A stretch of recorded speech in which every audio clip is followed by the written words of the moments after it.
ታሪኩን ትተን እጅግ ቢያንስ ኢትዮጵያ ላለፉት 50 ዓመታት ሁለት የባህር በሮች ነበሯት።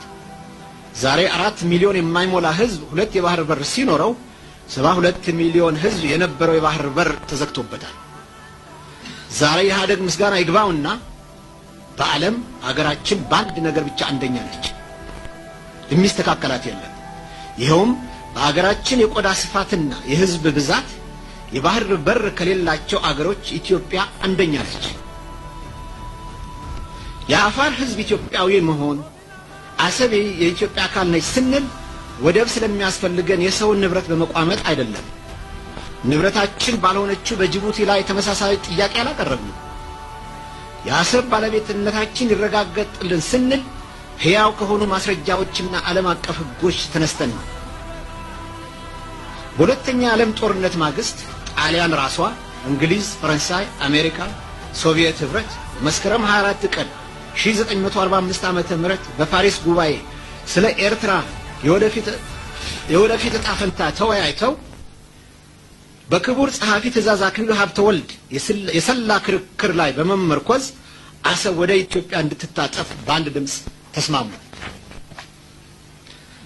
የተባበሩት መንግስታት ጠቅላላ ጉባኤን በውሳኔ ቁጥር 289 ንዑስ ቁጥር 4 ስለ ቀድሞ የጣሊያን ግዛቶች ተወያይቶ የኢትዮጵያ ታሪካዊ ሀቅ እና ምድረ ገጽታዊና የዘር ግንኙነትን በተለይም ህጋዊና ፍትሃዊ የሆነው የኢትዮጵያ የባህር በር መብት ከግንዛቤ አስገብቶ የኤርትራ ህዝብ ፍላጎት ምን እንደሆነ እንዲያረጋግጥ የተባበሩት መንግስታት አንድ ኮሚሽን አቋቋመ።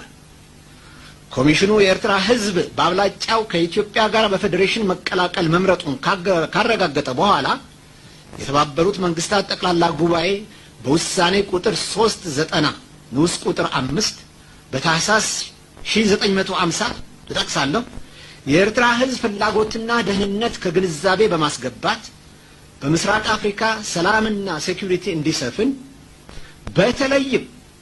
በተለይም የኢትዮጵያ ህጋዊና ፍትሃዊ የባህር በር መብት እንዲከበር ኢትዮጵያ ከኤርትራ ጋር በፌዴሬሽን እንድትቀላቀል ወሰነ እና የወደብ ጉዳይ በዚሁ ተፈታ። የኤርትራ ህዝብ ፌዴሬሽን ባይመርጥ ኖሮ በፓሪስ ጉባኤና በተባበሩት መንግስታት ውሳኔ መሰረት አሰብ ወደ ኢትዮጵያ በተጠቃለለች ነበር። ኤርትራ በእብሪት ተነሳስታ ኢትዮጵያን ስትወር ገና ከጅምሩ ጦርነቱ በኢትዮጵያ አሸናፊነት እንደሚደመደምና የባህር በራችን ጉዳይ ከወዲሁ እንዲታሰብበት ኢትዮጵያውያን በአጽንኦት አሳስበው ነበር። የኢትዮጵያ በአሰብ ላይ ያላት መብት ህግን፣ ታሪክን፣ የህዝብ አሰፋፈር ወዘተ አስመልክተው ይቀረው በማይባል መልኩ ተንትነው አስረድተዋል። ይህ ሁሉ ጥረት ኢህአዴግ ከጀመረው የተሳሳተ ጎዳና እንዲታቀብ ለመምከር ነበር። ሆኖም ግን ከቶም ምንም የማይሳነው ኢህአዴግ ለዚህ አገር ያለህ ዋይታ የሰጠው ምላሽ ጦረኞች የሚል ማስፈራራትና ዛቻ ነበር። የኢትዮጵያ የባህር በር መዘጋት በቅንጅታችን ግምት በኢትዮጵያ ላይ ከተፈጸሙ ደባዎች ቁንጮው ነው። የባህር በር ለኢኮኖሚ እድገት አስፈላጊ መሆኑ አጠያያቂ አይደለም። አብዛኛዎቹ የደሃ ሀገሮች የባህር በር የሌላቸው መሆኑ ራሱ ምስክር ነው። በተጨማሪም ቀይ ባህር ውስጥ ከፍተኛ የአሳ ሀብት መኖሩ የተረጋገጠ ሲሆን ከርሰ ባህሩን ከፍተኛ የማዕድን ክምችት እንዳለው ይገመታል። ተወዳጅ የቱሪስት መስህቦችም አሉት። የአሰብ ወደ ኤርትራ መታጠፍ ደህንነታችንን ብሎም ህልውናችን ከፍተኛ አደጋ ላይ ጥሏል። አካባቢያችን አደገኛ ሰፈር ነው። ከታሪክ በመነጨ ቁርሾና በድንበር አቋራጭ ወንዞቻችን ምክንያት አንዳንዶቹ በአንድ ሌሊት ተንነን ብንጠፋ ደስታውን ባልቻሉትም ነበር። ጠላቶቻችን በየጊዜው ወረራ የሰነዘሩብን በሰሜንና በምስራቅ የሀገራችን ክፍሎች ነው። የእንግሊዙ ጄኔራል ናፒየር አጼ ቴዎድሮስን ለመውጋት የመጣው በዚሁ አሰብ አጠገብ በሚገኘው በዙላ በኩል ነው። አሰብ የጠላቶቻችን የጦር ሰፈር፣ የጦር መርከብ ማረፊያ፣ የአውሮፕላን መንጠቂያ ልትሆን ትችላለች። የጊዜ ጉዳይ ይሁን እንጂ እንደዚህ ስትራቴጂክ የሆነ የባህር በርና አካባቢው የግመል ውሃ ማጠጫ አድርጎ የሚተው ሞኝ የለም። በአካባቢው በቆዳ ስፋትም ሆነ በህዝብ ብዛት የሚስተካከለን አገር ባይኖርም ያለን ተሰሚነት ከአሰብ ጋር ሄዷል። ዛሬ በአካባቢው ያለን ተሰሚነት እና ከበሬታ ከትንሿ ከጅቡቲ ያንሳል ማለት ይቻላል። 70% የዓለም ነዳጅ ከሚተላለፍበት እጅግ ስትራቴጂክ ከሆነው ከቀይ ባህር አካባቢ ተገለናል። ዛሬ አገራችን ከመቼም ይበልጥ ልማቷና መጻኢ ዕድሏ የባህር በር ባላቸው የጎረቤት አገሮች እጅ ወድቋል። የቀረችን ብቸኛ መግቢያና መውጫችን ጅቡቲም በቅርብ ጊዜ አንድ የዱባይ ኩባንያ ተረክቧት ኩባንያው እንዳሻው ታሪፍ ይቆልልብናል።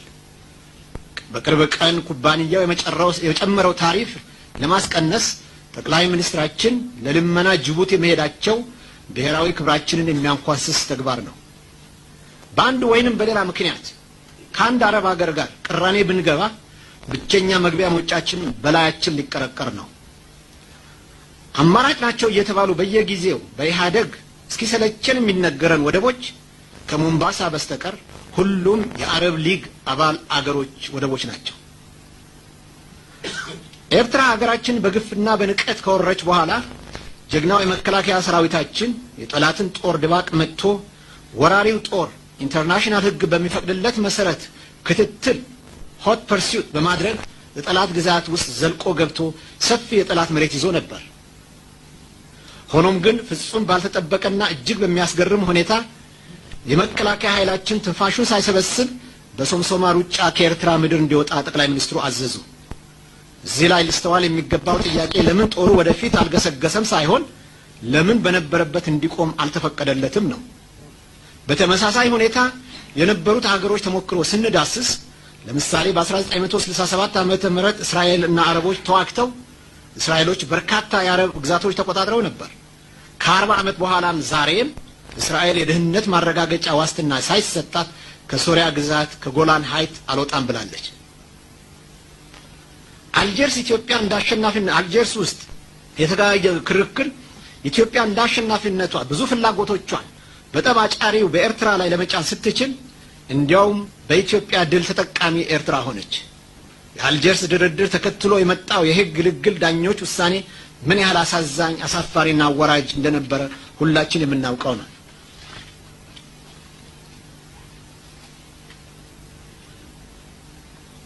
የኢትዮጵያ ደህንነት በተመለከተ ኢህአደግ የሚሰራው አንዳንዴ ድፍን ቅል ይሆናል። ለምሳሌ የሄጉ የግልግል ኮሚሽን ጾረና የቅኝ ግዛት ውል በሚደነገው መሰረት የኢትዮጵያ ግዛት መሆኑ ደጋግመው ቢያረጋግጡም የኢትዮጵያ ወኪሎች የለም የኤርትራ ግዛት ናት ብለው ስለተከራከሩ ኮሚሽኑ ጾረና ለኤርትራ እንዲሰጥ ተገደደ። በሌላ ውል ደግሞ ደብረ ቢዘን ገዳምና ምጽዋ ድረስ የሚዘልቀው ርስተ ጉልቱ ለዘላለም የኢትዮጵያ ግዛት ሆኖ እንዲቆዩ ቢደነገግም በሄግ የግልግል ኮሚሽን ወቅት የደብረ ቢዘን ጉዳይ እስተነጨራሹ አልተነሳም። ሌላም ጉድ አለ። በሀገራችን በምስራቁ በኩል ኢጣሊያ ከጣሊያን ጋር የፈረመችው ውል ወሰኑ ከባህር ወደ ውስጥ 60 ኪሎ ሜትር መሆኑ ቢደነግግም ማንም በማያውቀው ምክንያት ከኢትዮጵያ ሕዝብ በስውር ኢህአደግ በሽግግር መንግስት ውስጥ የኤርትራ ወሰን ከቡሬ ማለት 71 ኪሎ ሜትር ወደ ውስጥ ገብቶ እንዲሆን ተስማማ። እንግዲህ ኤርትራ የቅኝ ግዛት ውል ከሚደነግገው እንኳን በቡሬ በኩል 11 ኪሎ ሜትር ወደ ውስጥ ኢትዮጵያ ገብታለች ማለት ነው። ኢህአደግ ከነዚህ ስህተቶች ውስጥ የተዘፈቀው በአገር ፍቅር እና በንጹህ ልቦና ተነሳስቶ የሚያቀርቡለትን ሐሳብ በማጣጣሉ ነው። ሌላው የኢህአደግ ችግር ስልጣንና ዕውቀት ሁሉ ጊዜ አብረው የሚሄዱ ይመስለዋል። ስልጣንና ዕውቀት ሁሉ ጊዜ አብረው እንደማይሄዱ አንድ ድሮ የቀዳማዊ ኃይለ ሥላሴ ዩኒቨርሲቲ ተማሪ የገጠመው ግጥም በደንብ ይገልጸዋል። አጼ ኃይለ ሥላሴ የልጅ ልጃቸው ባል የነበሩት ልጅ ካሳ ወልደ ማርያምን ብዙ ምሁራንን አልፈው የዩኒቨርሲቲ ፕሬዚደንት ስላደረጓቸው ተማሪው ብቁ አይደሉም በሚል እንዲህ ሲል ገጠመ። ላም እሳት ወለደች ወንፊት ውሃ ቀዳ፣ ሺህ ግመል አለፈ በመርፌ ቀዳዳ፣ በሰንበሌጥ ቁጣ ወደቃሉ ወርካ፣ በትእዛዝ ሊቅ መሆን ይሄም አለለካ ብሎ ገጠመ። እንግዲህ ይሄ አባባል ለኢህአደግም አግባብነት ይኖረዋል። እንግዲህ ክቡራን ወገኖቻችን በኢህአደግ አመራር ምንም ማካከሻ የማይገኝለት የደህንነታችን አጥር የሆነውና የኢኮኖሚያችን ዋልታ የነበረው የባህር በራችን ተዘጋ። ሁሌም ለኢትዮጵያ ነጻነት ዘብ የቆሙት የአፋር ወንድሞቻችንና እህቶቻችን ዛሬ በታሪክ ለመጀመሪያ ጊዜ ለሁለት ተከፈሉ። ጀግናው የመከላከያ ኃይላችን ከባድ መስዋዕትነት ከፍሎ ከኢትዮጵያ ግዛት ረግጦ ላስወጣው ጠላት ባድመና አካባቢው በሄግ የግልግል ዳኞች ውሳኔ መሰረት ኢህአደግ መልሶ ሊሰጥ እየዳዳው ነው። በተክላላው ኢህአደግ በኤርትራ የተከተለው የተሳሳተ ወይንም የክህደት ፖሊሲ የብዙ ወንድሞቻችን ለጋ ህይወት መጥፋትና በቢሊዮን የሚገመት የኢኮኖሚ ውድቀት አድርሶብናል። በእነዚህና በመሳሰሉት ምክንያቶች ጆሮ ለባለቤቱ እንግዳ ይሆን እንደሆነ ነው እንጂ ዛሬ የኢትዮጵያ ህዝብ ኢህአደግ በተለይ ኤርትራን በተመለከተ የኢትዮጵያን ጥቅም ያስጠብቃል የሚል ቅንጣት ያህል እምነት የለውም። የኢትዮጵያ ግዛት አንድነትና ሉዓላዊነት በተመለከተ ኢህአደግ የወሰዳቸው ጸረ ኢትዮጵያ እርምጃዎች በከፍተኛ ደረጃ በህግ እንኳን ሊያጠያይቁ የሚችሉ አይነት ቢሆኑ ዘላለም ስንካሰስና ስንዋቀስ ላለመኖር ሲባል እነዚህ ጥፋቶችን ይቅር ብለን ኢህአደግን ከምስጋና ጋር በግንቦት ማሰናበት ይኖርብናል።